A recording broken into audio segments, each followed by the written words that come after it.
closely connected undertakings, the cascading of the community and service-oriented policing, and the deputation of our local chief executives.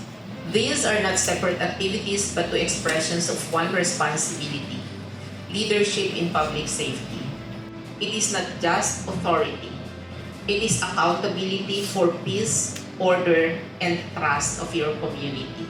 And this is where community and service-oriented policing becomes essential.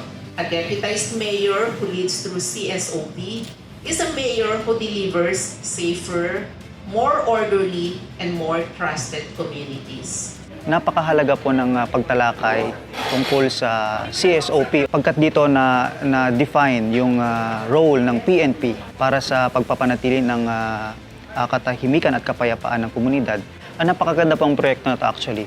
Kasi sa pamamagitan ng maigting na pagpapatupad ng CSOP, nalalaman natin kung ano yung mga problema ng ating komunidad na ipapaabot natin yung mga tulong na kailangan ng ating mamamayan na kung saan nararamdaman nila yung pagmamahal at kalinga ng ating gobyerno sa kanila, nabuboost yung trust nila towards the PNP and the government. Isang karangalan para sa amin ang maging bahagi ng ating cascading of the Community and Service-Oriented Policing o CSOP at ang deputation ng ating mga local chief executives. Maraming salamat sa inyong tapat at walang sawang paglilingkod.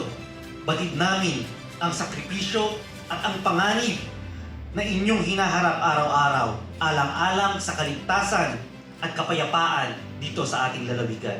Magkapit-bisig tayong lahat upang patatagin ang ating kolektibong pagsisikap sa pagtataguyod ng kapayapaan at pag-unlad at patuloy nating hiling ang patnubay ng ating puong may kapal para sa katiwasayan, kaligtasan ng ating minamahal na bansang Pilipinas.